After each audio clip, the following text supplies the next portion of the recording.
In the spring of 1887, in the high silver country above Cooper's Reach in the Colorado Territory, a woman of 28 named Della Hart paid $2 for a thing that 4 grown men had already given up on.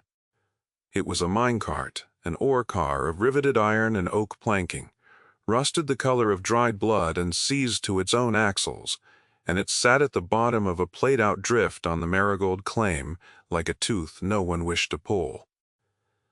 The men at the assay office had laughed when she counted out her coins. They told her she had bought herself 1,000 pounds of trouble she could not lift, let alone move, and they were not wrong about the weight.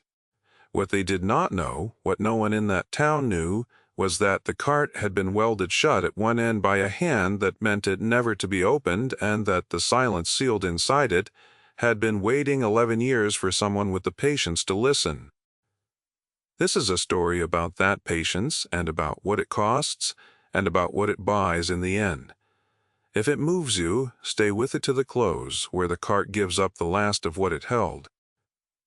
Della had come to Cooper's Reach with a canvas roll of tools and very little else. Her father, Elias Hart, had been a blacksmith and a fixer of broken iron in a Kansas river town, and he had died the previous autumn of a fever that took him in 9 days. He had left her no land and no money. He had left her the forge skills he had taught her since she was 9 years old, when she had first held the long tongs and felt the heat of the fire against her cheek. He had left her his hammers, his files, his cold chisels, and a flat iron pry bar with a handle worn smooth and dark by his palm, and he had left her one rule she carried like a second name. Work with the grain of the iron, he had told her, not against it. Iron remembers how it was made. Find the place where it wants to give, and it will give. She had no use for those words in Kansas after he was buried, because the men who had brought their broken plows and wagon tires to Elias Hart would not bring them to his daughter. They came the first week out of habit with their cracked iron and their seized hinges, and they stood in the door of the shop and looked at the girl at the anvil and at the fire she had already laid, and they took off their hats and said they were sorry for her loss and that they would wait for a proper smith to come through.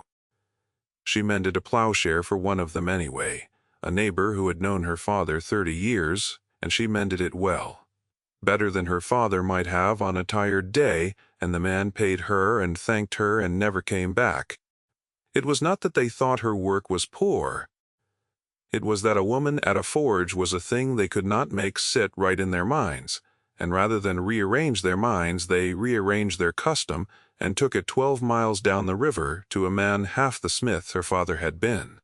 So she sold the anvil she could not carry and the heavy stock and the cold-bending fixtures, and she kept the hammers and the files and the chisels and the worn pry bar, and she rode west to the territory where she had heard there was work for anyone who could mend a thing. She had thought a great deal on that ride about what her father would have said, and she had decided he would have said nothing, because he had not been a man for comfort, only for work, and the comfort he had given her had always come disguised as a task. Find the place where it wants to give, he would have said, and put your weight there. She did not yet know what would give in the territory. She only knew she would find it by working.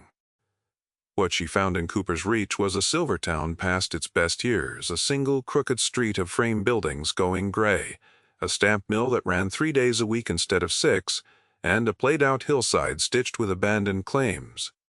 She found a room above the livery for $1 a week, a narrow space under the eaves that smelled of hay and horse and held a rope bed and a washstand and nothing else. And on her 3rd day, walking the old workings to learn the country, reading the hillside the way her father had taught her to read a piece of cold iron, she found the Marigold and the cart.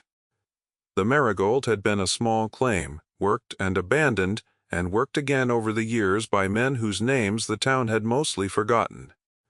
The last of them had been a Welsh miner called Tom Penhale, who had held the claim alone for a season in the year 1876, and then had simply gone, owing rent, leaving his cart at the bottom of the drift.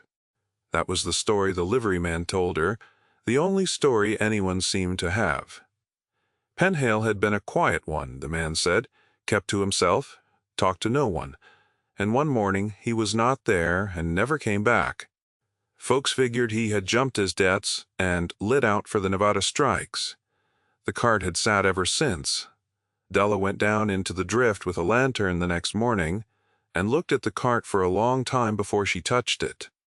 It was a standard ore car, 4 feet long in the box and near as deep, mounted on 4 iron wheels that had rusted to the rails beneath them.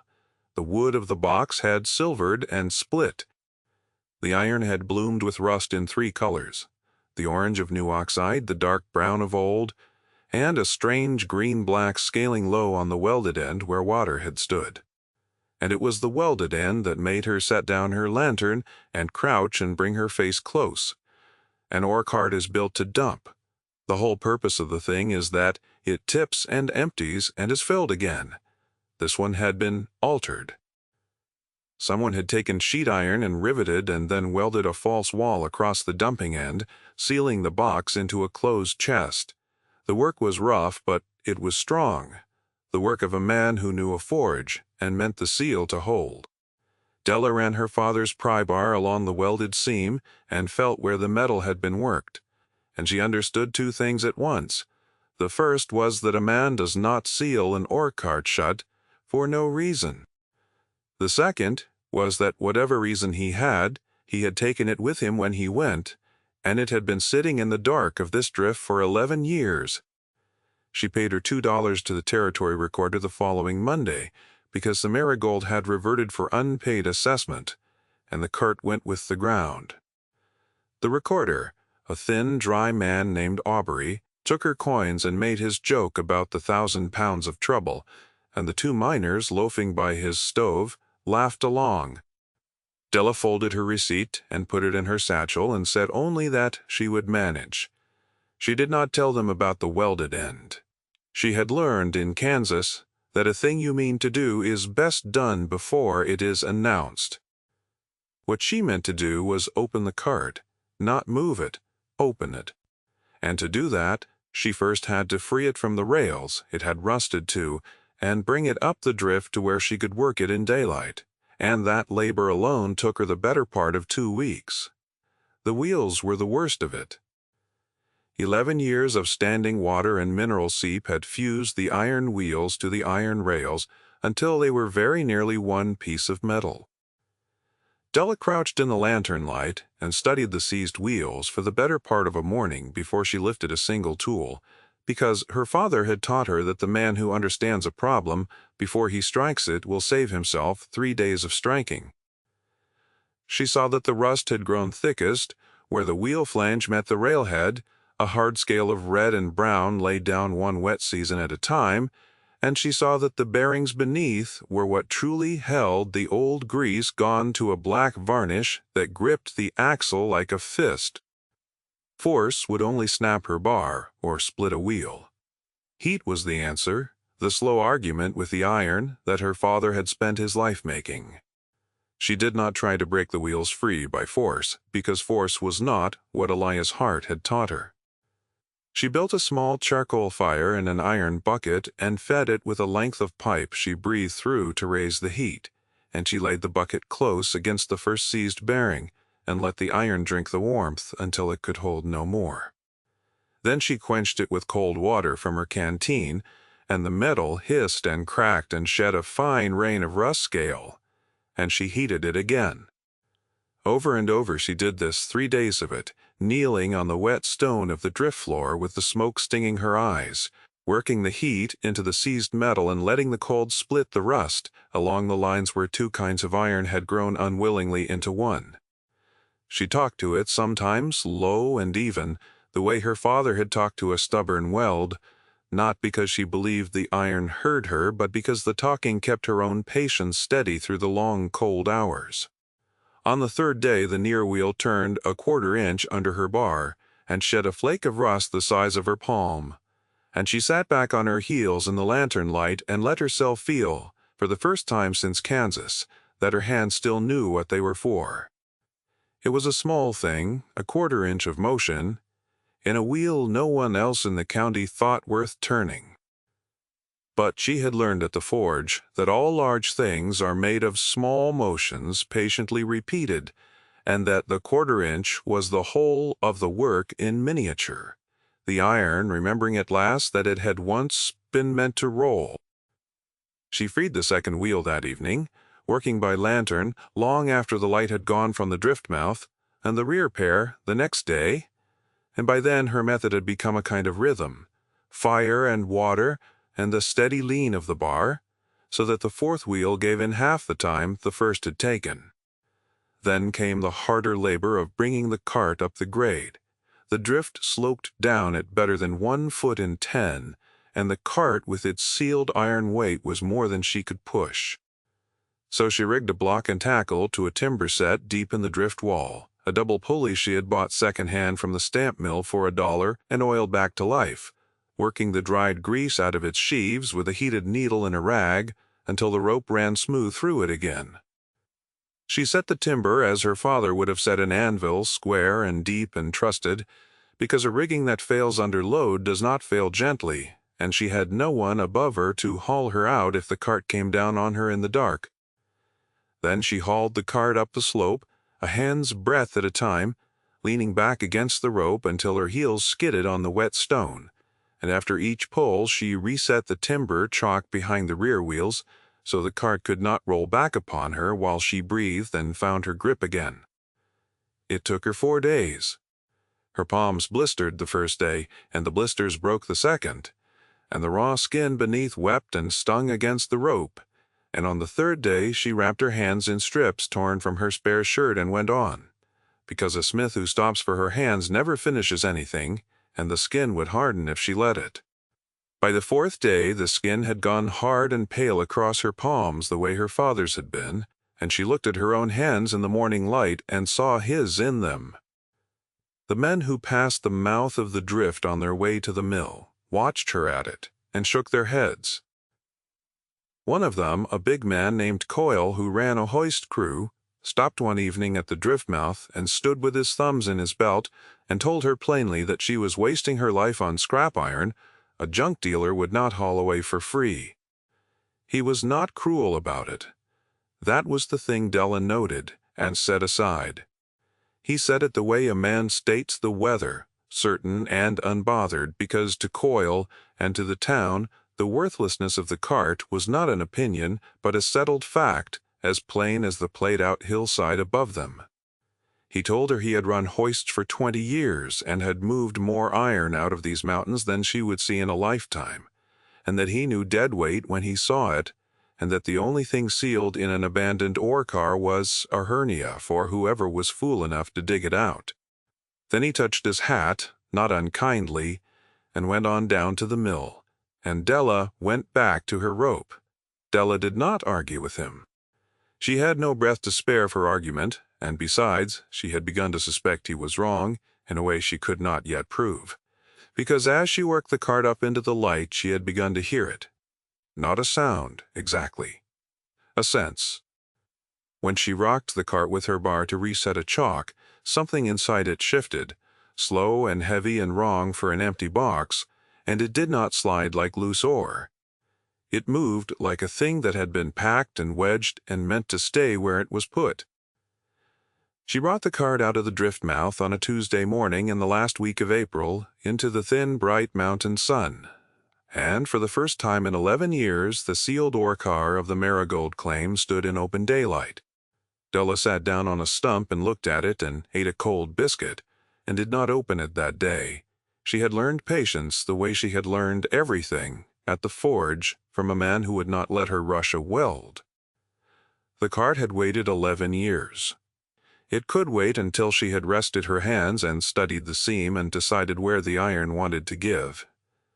That evening, in her room above the livery, an old woman knocked at her door. She was small and bent and dressed in widow's black, gone rusty with age, and she said her name was Sarah Penhale, and that she had heard a woman had bought the Marigold and was digging up Tom's old cart. Della asked her in and gave her the one chair, and stood herself by the window. Sarah Penhale was Tom Penhale's mother. She lowered herself into the chair with the care of a body that hurt in every joint, and she kept her hands folded in her lap, and she told her story plainly without weeping, in the voice of a woman who had told it to herself 10,000 times and worn all the weeping out of it. She had come out to the territory in the year 1875 to keep house for her son, who had written her that he had found good ground at last and meant to make them both secure. He had sent her the money for the passage out of his first season's earnings, she said, and she had kept the letter that came with it, and in it he had written that she would never scrub another floor for another woman as long as he drew breath. She had kept his cabin and cooked his meals through that winter and the next spring, and she had watched him go down to the claim before light and come up, after dark, season after season, a quiet, hard-working man who owed no one an unkind word. And then, in the June of 1876, her son had not come up from his claim one evening. She had kept his supper warm on the stove until the fire died, and through the night, and in the morning she had gone down to the drift herself, and found his tools and his lamp, but not him. And she had never found him again. The town had searched 2 days, and then stopped. And within the month, the town had told her he had run off from his debts and abandoned his own mother to the poorhouse, because that was the story the man who held his debts had put about, and a poor old woman's word weighed nothing against a rich man's. She had not believed it. She had never believed it. She knew her boy, she said, and a man who would send his mother the price of her passage and the promise of an easy old age does not vanish into the night, owing the world money, and leave her to the charity of strangers. But she had been a poor old woman with no money and no standing, and the man who held Tom's debts had been the richest man in the county, and there had been nothing she could do but live on in the cabin. He let her keep out of what the town called charity, and grow old, and wait for a truth she had stopped expecting to come. The richest man in the county, she said, had been named Harlan Voss. He had owned the bank and the freight line, and a half-interest in the stamp mill, and there had not been a transaction in Cooper's Reach in 20 years that did not pass under his hand and leave a little of itself behind. He had held the mortgage on Tom's claim and the note on Tom's tools and the lien on the very cart Della had dug out of the ground. When Tom vanished, Voss had foreclosed on everything inside a month, moving with a speed the old woman had thought strange even in her grief, and he had filed papers swearing that Tom Penhale had defaulted and absconded. And on the strength of those papers he had taken the Marigold and 3 other claims that bordered it and rolled them into a single holding. He sold 2 years later to a Denver company for a sum the old woman could not name without her voice going unsteady. Com Voss was dead now, 8 years dead, gone to his grave respectable and mourned, with a stone over him taller than any other in the Cooper's Reach Cemetery, and his name carved on the front of the bank he had built. But the lie he had filed still stood in the territory records, and it stood over Tom Penhale's name, and over hers, and it was the last thing on this earth that bore her son's name at all. Della listened to all of it without speaking. Then she asked the old woman one question. She asked whether Tom Penhale had known how to weld. Sarah Penhale looked up at her, and something moved in the old face that had not moved in a long time. He had been a smith before he was a miner. She said he had shod horses and mended iron in the old country before ever he swung a pick. Why did she ask? Della told her about the welded end of the cart. She told her that a man does not seal an ore car shut for nothing, and that whatever Tom Penhale had sealed inside it 11 years ago was still there, because she had heard it shift, and that she meant to open the cart and see. She did not promise the old woman anything. She had learned not to promise. But she told her she could come and watch, if she wished, the morning the seam gave way. It took 3 more days to open it. Della would not cut the weld with a chisel and risk the blade slipping into whatever lay inside, because she did not know how the contents were packed, and a chisel that punched through into the dark might destroy in an instant the very thing the cart had kept for 11 years. Instead, she worked the way her father had taught her, with heat and patience and the grain of the iron. She studied the welded seam first by daylight and then by lantern, reading the run of the old bead, finding the places where Tom Penhale's hand had hurried and the places where it had held steady, because a weld tells on the man who laid it the way handwriting tells on the hand. She built her charcoal fire up against the welded seam in a clay trough she shaped with her own hands to hold the heat close against the iron, and she fed the fire with her breathing pipe until the weld line glowed a dull red along its whole length. Then she let it cool, and heated it again, and let it cool.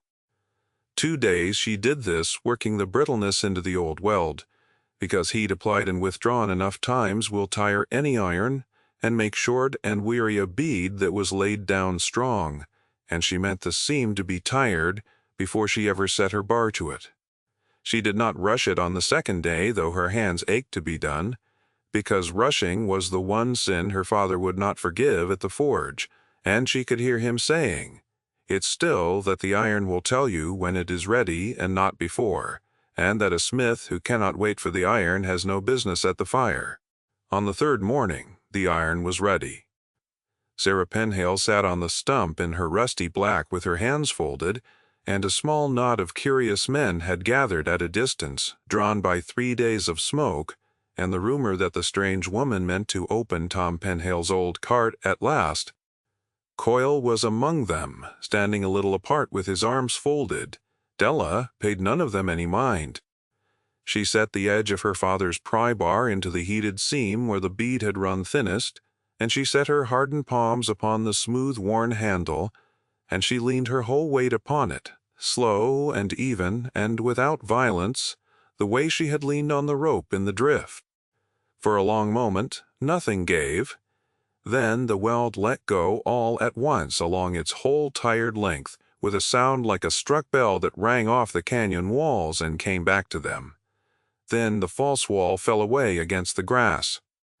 Cold air came out of the cart, the still trapped air of 11 sealed years, and it carried a smell of old iron and oilcloth and something dry and mineral beneath, a smell of a time before any of them standing there had come to this country. Della did not reach in. She stood back, breathing hard, and let the clean April light fall down into the open box for the first time since a frightened man had sealed it in the summer of 1876. And she looked, and the men who had drifted close to laugh did not laugh. Not one of them. The cart had been a joke in Cooper's Reach for 11 years, and the joke died in their throats when the light went into it. Inside the cart, wrapped in waxed oilcloth gone stiff as board, packed tight so it would not shift, no matter how the cart was handled, was a wooden strongbox bound in iron bands. And, lying along the top of it, sealed in a flat tin that had once held tobacco, was a folded sheet of paper that even from where she stood Della could see was covered edge to edge in a small, careful hand. She lifted the tin out first. Her fingers were steady. She had not let them be otherwise. She pried the lid and unfolded the paper and read it standing in the April sun with the old woman watching her face, and when she had read it through, once she read it again, and then she went and crouched in front of Sarah Penhale and put the paper into the old woman's hands and told her what it said, because the old woman's eyes were too far gone to read the small hand for herself. It was a letter, and it was an account, written by Tom Penhale in the June of 1876. He had written it because he was afraid. He had struck a pocket of high silver in the Marigold that spring, a rich seam that assayed far beyond anything the claim had shown before, and he had been fool enough, he wrote, to let Harlan Voss know of it when he came to ask for an extension on his note. Voss had offered to buy the claim outright for 1/10 of what the new seam was worth, and when Tom refused, Voss had grown cold and told him the note would be called in full at the end of the month, knowing Tom could not pay it without selling the very silver the claim now held. Tom had understood then that Voss meant to take the Marigold by paper and call it law, so he had done the only thing a smith could think to do. He had taken the richest of the ore he had pulled, the proof of what the seam truly held, and the assay slips that recorded it, and the original deed to his claim that Voss had been pressing him to surrender, and he had sealed them all inside his own ore cart with a weld. And he had hidden the cart at the bottom of the drift, where no one would think to look at a piece of abandoned iron. He had written a letter to say where the truth was, and why, in case anything happened to him before he could bring it to the territory seat and file it. Something had happened to him. The letter was the last thing he had done. What had happened to Tom Penhale that June no living person could say for certain, and Della did not pretend to know. The mountains kept their own counsel, and the drifts were deep, and a man working alone could come to grief 100 ways.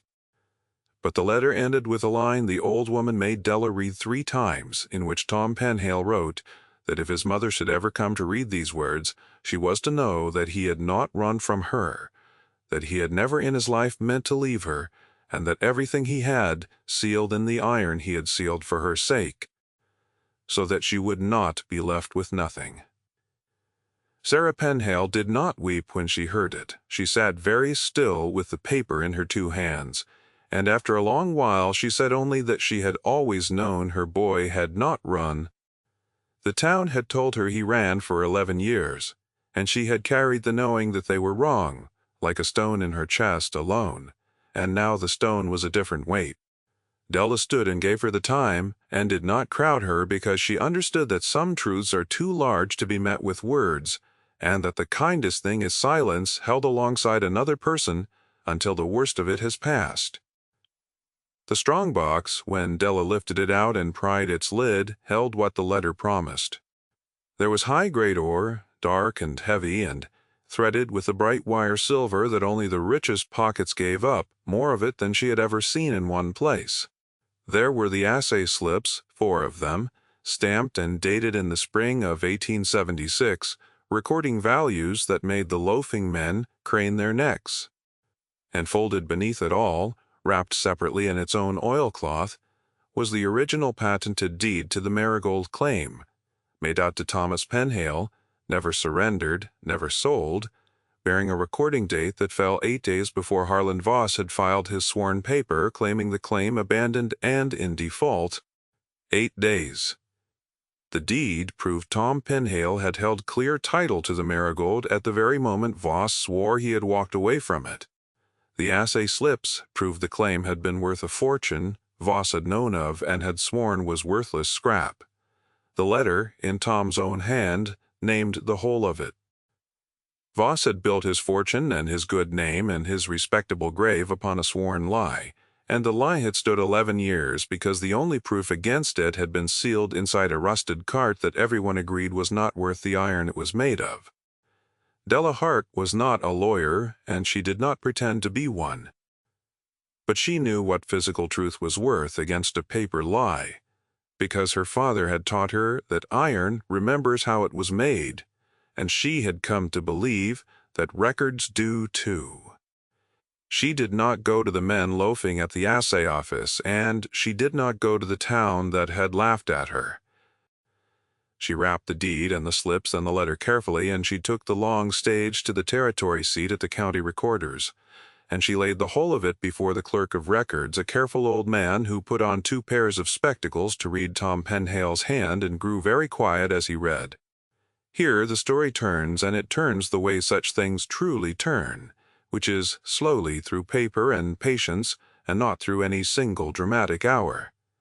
The clerk could not simply undo 11 years with a stroke, but the recording date on the deed was real, and the seal was the territory's own, and once a true deed of earlier date is laid against a sworn claim of abandonment, the sworn claim cannot stand. One went up the chain from the clerk to the county attorney, a younger man with no love for the memory of Harlan Voss, and over the following months the Voss estate's title to the Marigold and the 3 claims around it was examined and found rotten at its root. The Denver company that had bought the consolidated holding from Voss had worked it out years before, and moved on, so there was no great mine to take back. What there was, the law could reach. The Voss estate was made to render an accounting, and out of it by a settlement the county attorney pressed and the estate's heirs did not dare to fight once Tom Penhale's letter became known.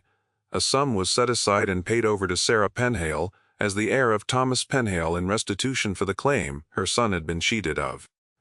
It was not the full fortune the seam had yielded.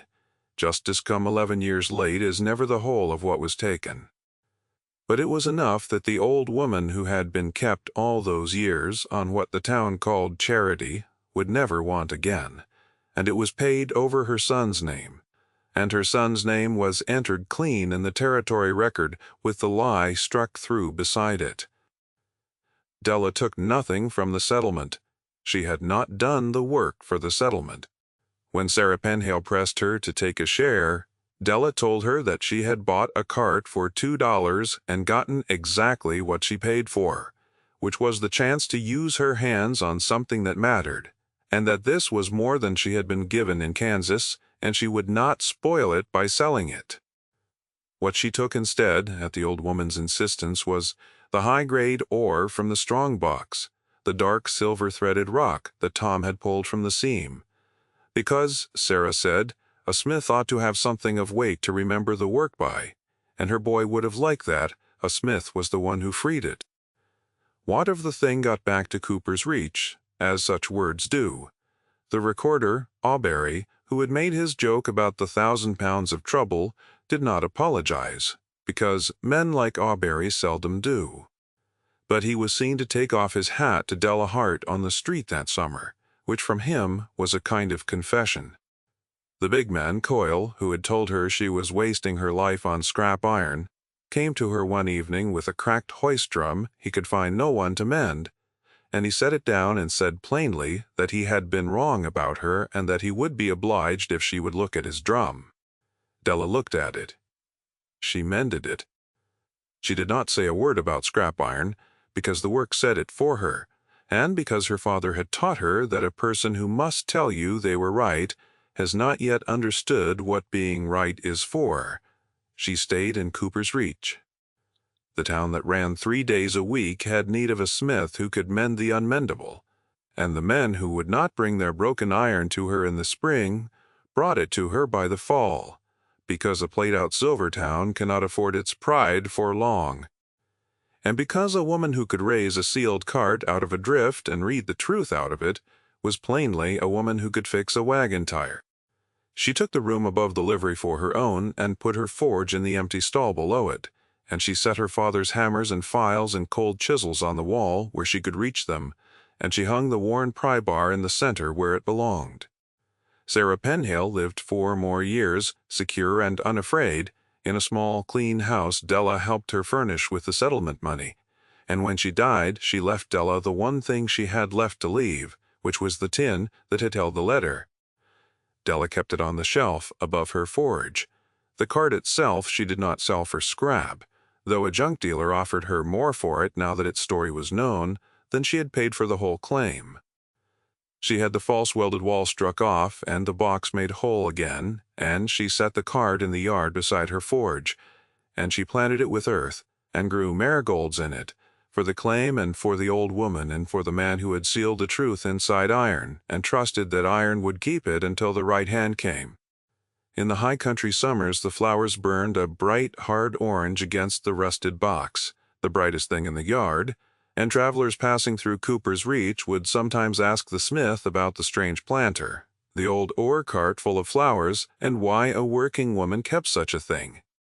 Della Hart would set down her hammer and wipe her hands and tell them, if they had the time to hear it, that she had once paid $2 for a thing 4 men had given up on, and that the men had laughed, and that the laughing had been the cheapest part of the price. She would tell them that her father had taught her to work with the grain of the iron and not against it, because iron remembers how it was made and will give at last to a patient hand. And she would tell them that a truth is no different, that it can be sealed in the dark and forgotten and laughed over for 11 years and still be waiting whole and cold and exactly as it was left for someone with the patience to listen for the place where it wants to give. Then she would pick up her hammer again, and the travelers would go on their way, and the marigolds would burn in the rusted iron behind her, and the worn handle of her father's pry bar would catch the late light on the wall, just where she could reach it.